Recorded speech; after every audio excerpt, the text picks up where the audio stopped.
Good morning, dear aspirants. Welcome back to our Decoding Current Affairs channel. I hope you all are doing well and must be preparing for the upcoming exams. Now we will start the current affair of 21st and 22nd March 2026. First question is Global Recycling Day is observed every year on which date? किस date को हर साल global recycling day के रूप में मनाया जाता है? Options are 15th March, 18th March, 5th अप्रैल या 5th जून.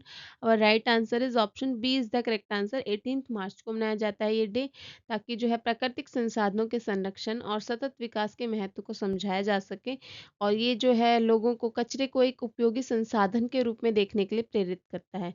और ये डे फर्स्ट टाइम कब मनाया गया? तो फर्स्ट टाइम ऑब्जर्व किया गया 2018 में, और किसके द्वारा? तो by Bureau of International Recycling. ठीक है. और इस बार की थीम क्या रही है इसकी? इस बार की थीम रही है 2026 की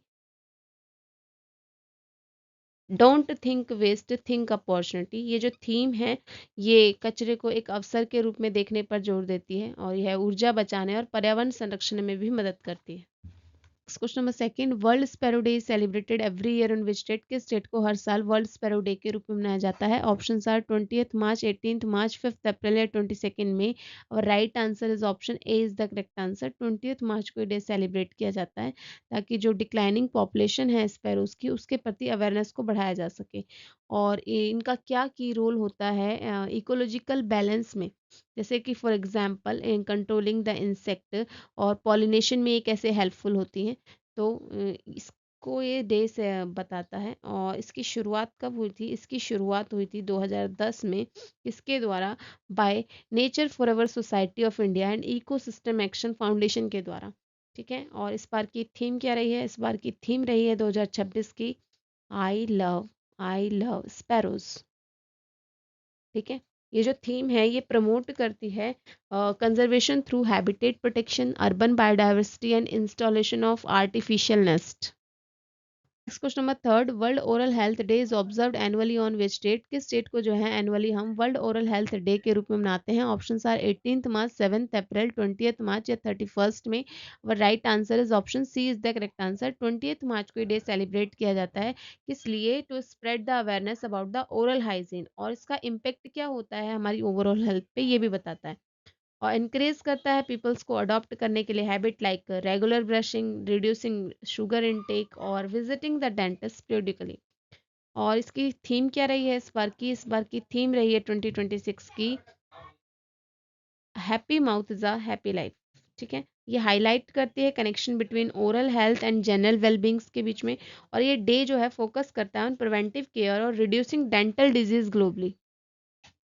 next question number four, the yoga 365 campaign was launched by which ministry? किस मिनिस्ट्री के द्वारा योगा 365 कैंपेन लॉन्च किया गया? Options are ministry of health and family welfare, ministry of youth affairs and sports, ministry of AYUSH या ministry of education. Our right answer is option C is the correct answer. Ministry of AYUSH के द्वारा इसे नई दिल्ली में launch किया गया. और इसका जो मुख्य उद्देश्य है वो केवल लोगों को अंतर्राष्ट्रीय योग दिवस तक सीमित न रख के रोजाना योग के लिए प्रेरित करना है. इस अभियान में डिजिटल माध्यम से मुफ्त ऑनलाइन सेशंस भी इसमें शामिल है, और वाई ब्रेक और कॉमन योगा प्रोटोकॉल जैसे कार्यक्रमों को भी आगे बढ़ाता है ये. और ये जो इनिशिएटिव है ये स्वस्थ जीवन शैली को आगे बढ़ावा देने में भी सहायक है. आप मुझे होमवर्क सेक्शन में बताएंगे हम इंटरनेशनल इंटरनेशनल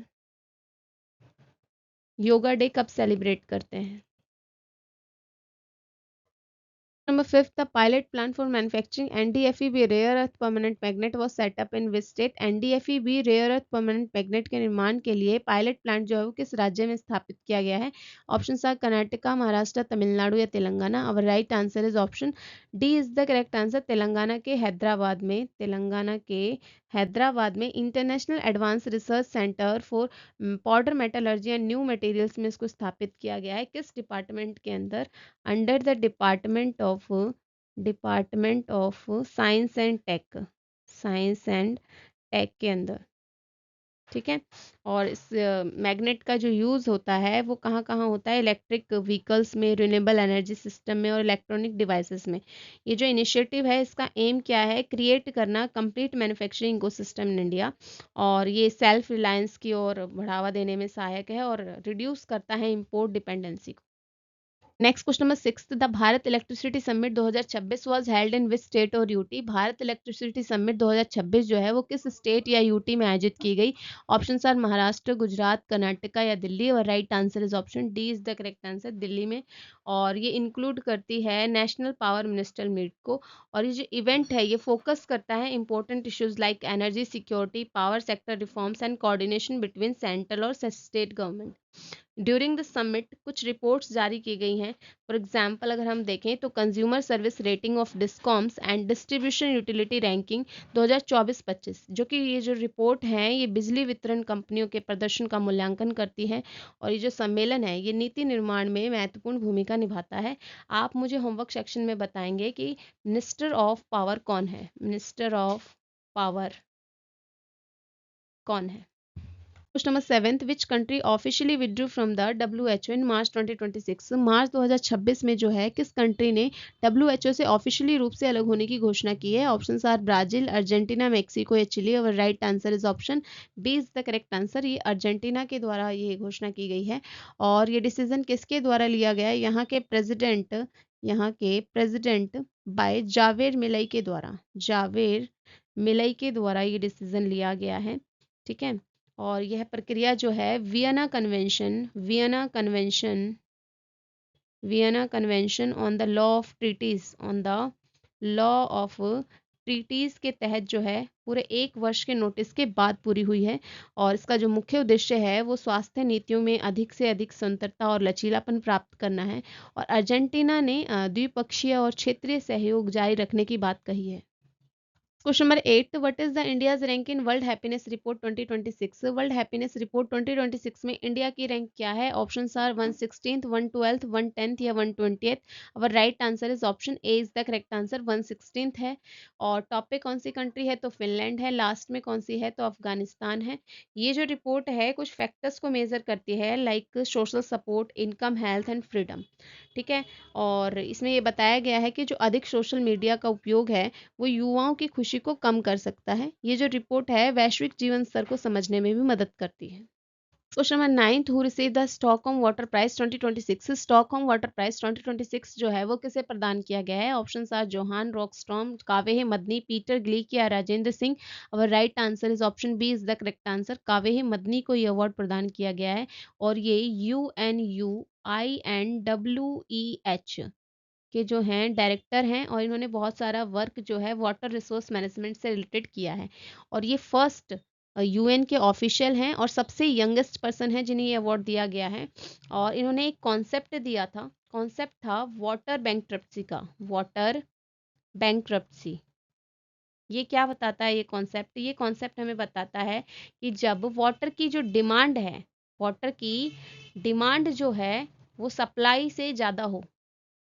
ठीक है। ये रीज़न क्या है इसका रीज़न है ऐसा तब होता है जब लॉन्ग टर्म डिप्लीशन होता है वाटर रिसोर्सेज का। लॉन्ग टर्म डिप्लीशन होता है वाटर रिसोर्सेज का। ठीक है, वाटर रिसोर्सेज का। और ये हाईलाइट करता है structural failure rather than the temporary scarcity. और ये जो अवधारणा है ये जल प्रबंधन में सुधार की आवश्यकता को दर्शाती है। हैं आज के आपके वन लाइनर रिकैप। इंग्लिश और हिंदी दोनों ही लैंग्वेजेस में आपको प्रोवाइड किए गए हैं। अगर आप इससे रिलेटेड PDF लेना चाहते हैं आप टेलीग्राम से डाउनलोड कर सकते हैं। टेलीग्राम का लिंक आपको डिस्क्रिप्शन बॉक्स में गिवन है। इसी तरीके की एग्जाम ओरिएंटेड करंट अफेयर्स के लिए चैनल को like, share, subscribe and comment भी करें। Thank you so much for watching this video.